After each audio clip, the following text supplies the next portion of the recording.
We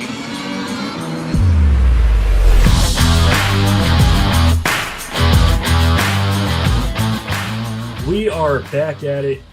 I'm Glenn Brockenbush. Welcome to SpOKen Freely, the internet sports talk show where we talk about all things sports related under the sun in the great state of Oklahoma. I kind of pulled the curtain back a little bit. Many of you who know me know that I was a sports writer / sports editor for the Lawton Constitution for the past few years. Those who know me pretty well know that I no longer work there, but I am still covering high school sports, and a big part of that is due to my guest that I'm having on this week. He is the regional editor for the Oklahoma, Louisiana, and North Texas sites of ScorebookLive. It is under the Sports Illustrated umbrella. There's a lot of big-time sponsors and donors behind it. It is a really cool deal, and I'm just so proud and happy to be a part of it. It's been awesome so far. Buck Ringgold is my guest. Fresh off of doing a marathon, I understand. How are those legs feeling today, man? Well, they're pretty sore right now, so I'm just kind of taking it easy right now. I'm actually glad we're doing this podcast because I don't have to move around. Yeah, there you go. Yeah. First of all, Buck, talk a little bit about yourself in terms of your history with sports writing. You were talking about the marathon that you did was actually in Fort Smith. You technically live in Arkansas, and as I mentioned at the top, you are the regional editor for 3 different states, none of which you technically live in because you technically live in Arkansas. Talk a little bit about how you got involved with Oklahoma high school sports in particular too. Yeah, that's the ironic thing. I'm in charge of 2 full states in a region in another state, but I live in a totally different state. So that's the irony. That's the ironic part of it all right there. But as far as my sports writing career goes, I've been in the sports writing business for nearly 30 years now. I've worked in, and this is another reason why this connection with SB Live is so great. My first job out of college was at a newspaper in Ville Platte, Louisiana, and I spent 14 months there. And then I went to Kilgore in East Texas, and I was a sports editor for that paper there for more than 3 years. And then early part of 1999, I went up to Siloam Springs, Arkansas, and served as sports editor there. Now, here's where the interesting part comes in. When I was in Kilgore, I had 2 publishers. My first publisher departed, and then my second publisher came in, and his name is Chip Souza. Okay, so shortly after I go to Siloam Springs, Chip gets the job as sports editor for the Times-Record in Fort Smith. And in my honest opinion, I knew it was just a matter of time before he was going to give me a call and ask me to come down and work with him again. And eventually, I did get that call from him, but it was over a year into my tenure in Siloam Springs. But I accepted his offer, moved down I-49 to Fort Smith. I started work there in November of 2000, and I've never left Fort Smith. I've been in Fort Smith ever since. But I was with the Times-Record from November of 2000 to it's almost a year ago that I officially left the paper, because September 30th, 2021 was my last day with the Times-Record. And the very next day, October 1st, which was a Friday, I officially started work at ScorebookLive. And to be honest with you, going to ScorebookLive was the best professional decision I've made. Wow. So that's why I'm living in Fort Smith, Arkansas. There you go. Yeah, it is something where we live in such kind of a strange time in terms of a shift in how people are consuming media. I mean, people consume sports media probably more than they ever have, in terms of, I can't tell you how many times somebody would mention an old sports moment from the 90s or the 2000s or some other time and be like, man, imagine if Twitter was a thing back then. Imagine if, why wasn't this a bigger deal? Well, it wasn't a bigger deal because it wasn't as mobilized. You can just read things in a heartbeat on your phone while you're at the, at the car wash or getting your, oil change. And you can also interact with people all around the world immediately and get their opinion and argue with them and all this. And as somebody like yourself who, got to start in, I guess if you want to call it old media, in newspapers, it was a struggle for me to see it kind of shift away from that, because I remember growing up reading the newspaper. It was every day. And you have people that are still like that, but then you also have people that like the fact that Scorebook, due to its big footprint, due to some of the backing behind it, you're able to read it for free, and you're able to read it the next day. You don't have to wait to read it on Sunday morning or whatever. It's a really cool deal. We got a lot of great writers, a lot of former sports editors that a lot of high school sports fans in the state will recognize the names, and it's just been really cool to work with. And you and I first met, actually, I think you first reached out to me on Twitter last year asking for phone numbers of coaches. And just because I respect people's privacy, I was like, I don't know you, and I don't know if I should be giving out phone numbers. Who are you? And you were like, okay, here, you sent me a link, so I knew that it was legit. And we ran into each other at state championship games, and that's kind of how that relationship started. And just happy to be a part of it, man. And what is it about Scorebook Live, whether it's the preseason or midseason lists or columns, what is it about Scorebook Live, do you think, that sets it apart from other high school sports publications? Well, before I answer that, Glenn, I do want to mention how I got on with Scorebook Live in the first place. I kind of want to mention how that all came about. Yeah, sure. Absolutely. Well, when I was at the Siloam Springs paper, we were part of the same company as the paper in nearby Bentonville. And I got to know a sports writer there that was just starting out in the business. His name is Nate Olson. And we've remained friends ever since. Well, last summer, Nate was approached by Scorebook Live. He was offered a job. He had gotten out of the sports journalism business for a few years, and he wanted to get back in, and he got a great offer from them. And he is in charge of the Arkansas website. He lives in the Little Rock area now. And at the time, he was also in charge of the Oklahoma site. And he told me that if he got the job, that he wanted me to cover Oklahoma. Now, Fort Smith, for those that don't know, Fort Smith is on the Oklahoma border. And when I was with the Fort Smith paper, I covered a lot of Oklahoma high school athletics. And I grew to love covering Oklahoma preps. And that's, and so that was just a natural fit to come on board with SB Live and do Oklahoma for Nate. And then in the this past spring, I got a promotion. Nate picked up a couple of additional states, and I was going to be in charge of the Oklahoma site. And then eventually I got Louisiana and North Texas. So that's how I got on to SB Live in the first place. Yeah, it's I think the only reason, or the first, I'm sure I probably would have figured it out eventually, especially living in a border state to Arkansas. But the first time I even heard of Fort Smith, Arkansas, and found out where it was I had a roommate my freshman year of college who was from Pensacola, Oklahoma. Yep. And he mentioned that he lived basically on the Arkansas border and had gone to Arkansas, Fort Smith, had gone to UFAS. And I was like, oh, wow, I didn't realize, I'd grown up in Texas my whole life. I didn't realize how stinking close or what it was like living on a border, kind of a border city. I thought that was interesting. And I've been to Northwest Arkansas, pretty country, and they've obviously got a lot of good football there. We've seen a lot of the Tulsa area schools play, the Bentonvilles and schools like that. You went to, I believe, was it a double header, or it turned into a single header, I suppose, when was it McAllister went out there to play somebody, correct? And then there had been rain the night before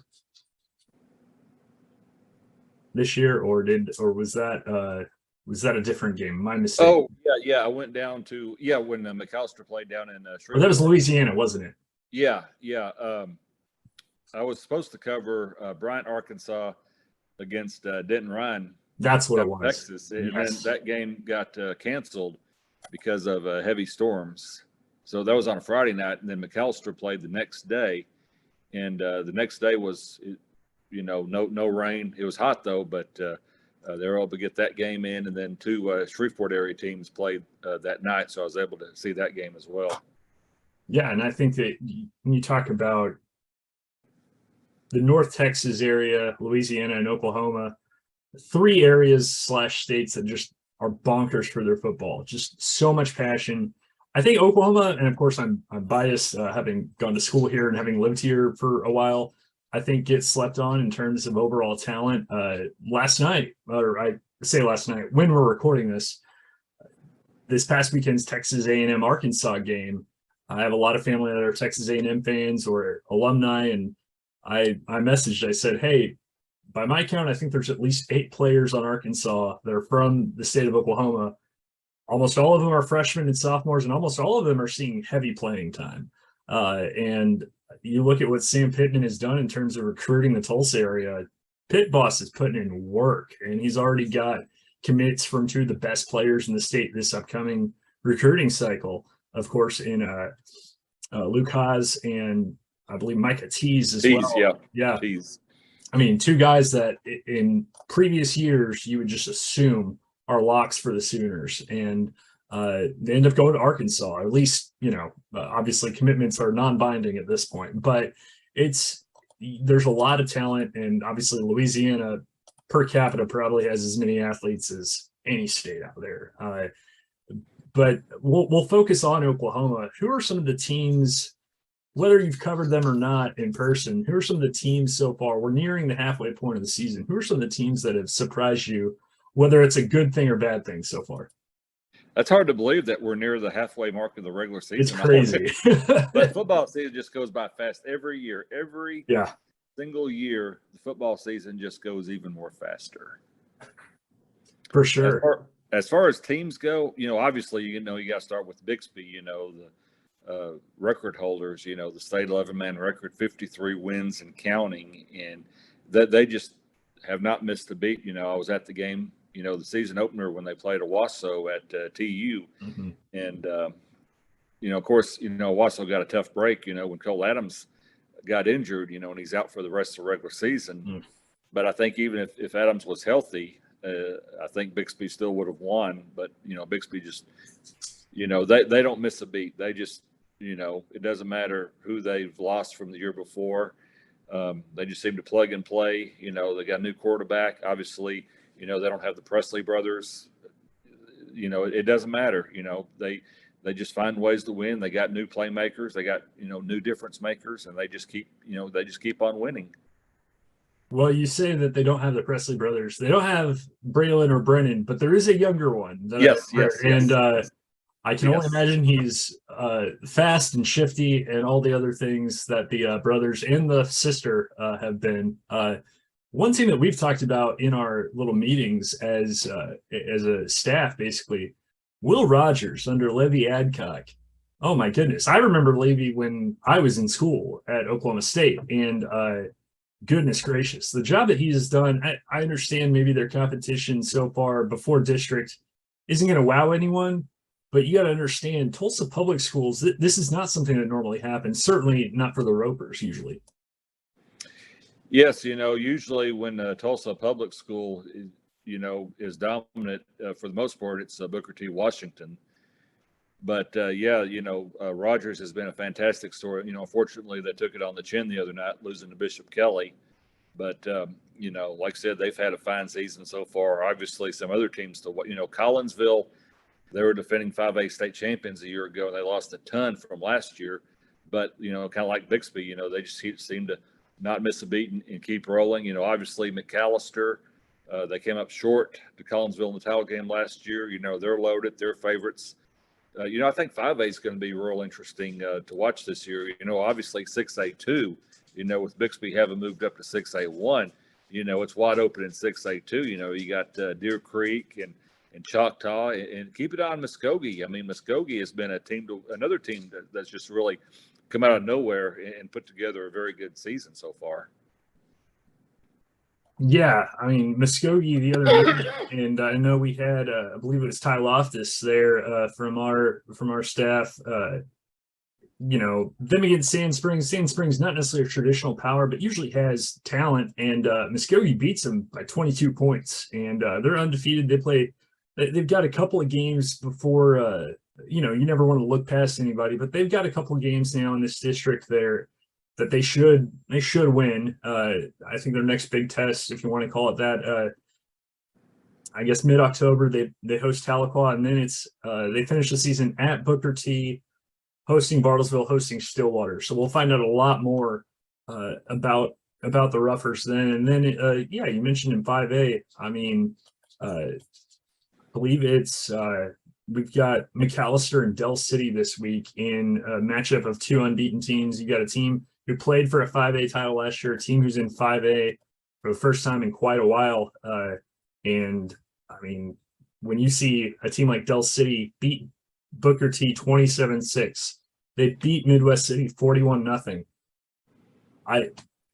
And considering that they lost their best player from last year too, it's crazy what Del City is doing. And then I know I've talked about them so much on this show, but Elgin is a team that 4-0 as they head into a game against Ardmore that I will be at. Walters is a community that's just not used to having a lot of good football, and they're undefeated. It's been remarkable. And when you think about some of the coaching jobs that they've done, obviously, Adcock, we mentioned it at Will Rogers.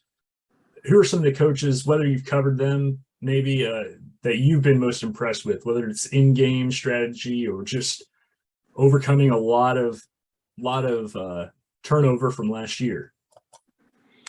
Well, I've got to mention Bixby again. Obviously, Lauren Montgomery, who might be arguably the best coach in the state right now.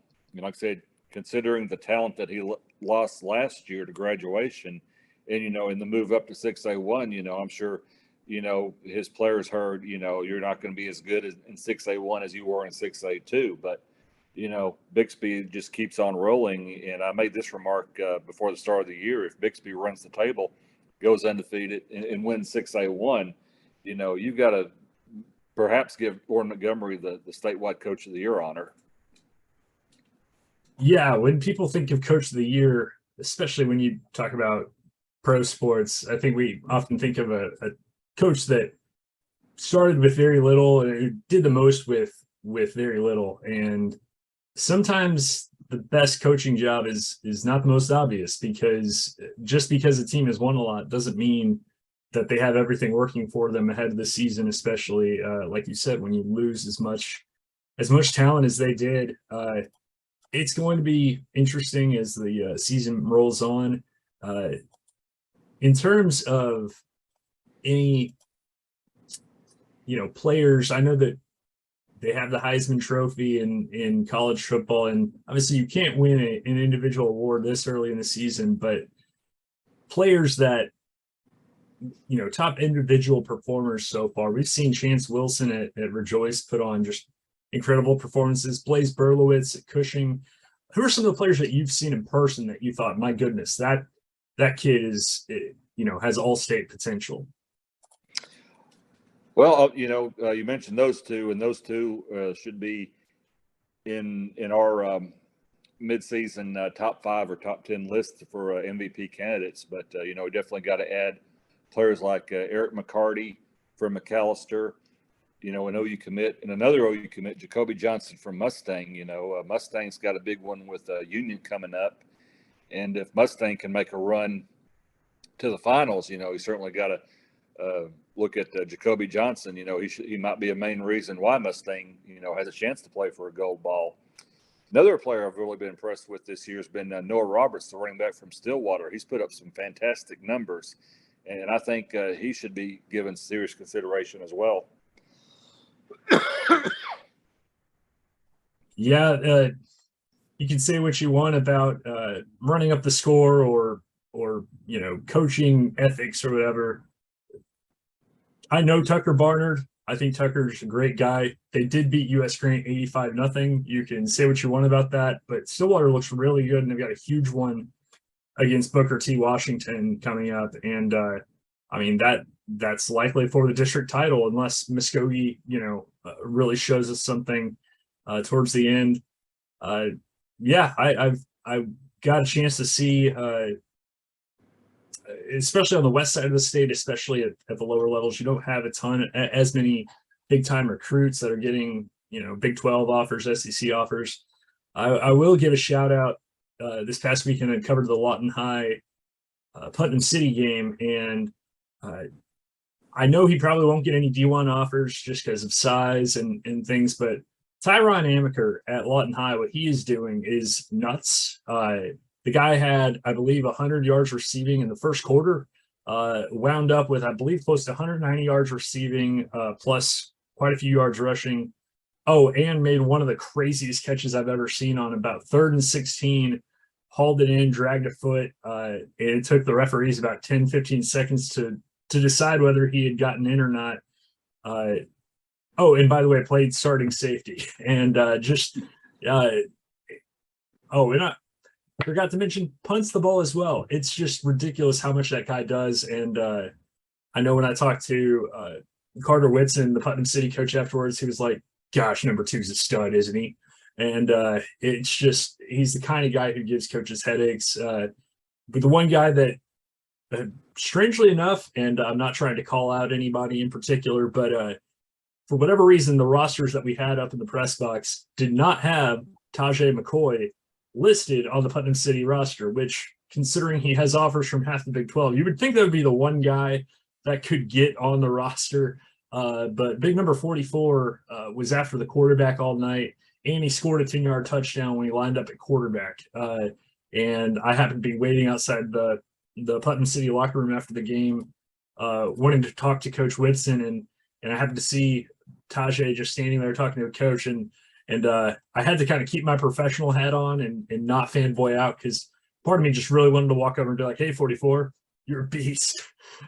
Which I won't act like I've never done that before, because after the state semifinal last year, a guy that you mentioned, Eric McCarty, you hear about Eric McCarty, but when you see him in person, it's just so different. That guy plays like his life depends on football. And like, this is, my team is going to win or lose the game on this play. He plays that way for the entire game. He's a lot of fun to watch, and Brent Venables is getting a good one. If there's anything else you want to add, Buck, where can people follow you online, and how can they read some of the stories for SB Live? Absolutely. And another great thing about SB Live is that all the stories are free. There's no paywall. I mean, you can go in and read any story you want and don't have to pay a fee to read them. So all the stories are online. Our Oklahoma site, well, the national site is www.ScorebookLive.com. And then the Oklahoma site is ScorebookLive.com/Oklahoma. And that applies for the other states as well, like /Louisiana, /Texas, /Arkansas, you name it. Very, very cool. Well, Buck, appreciate you coming on and spending time talking to us about high school football. We still got half a season left, which puts a big old smile on my face, because we got a lot of football left to go, and we will be there to cover it all.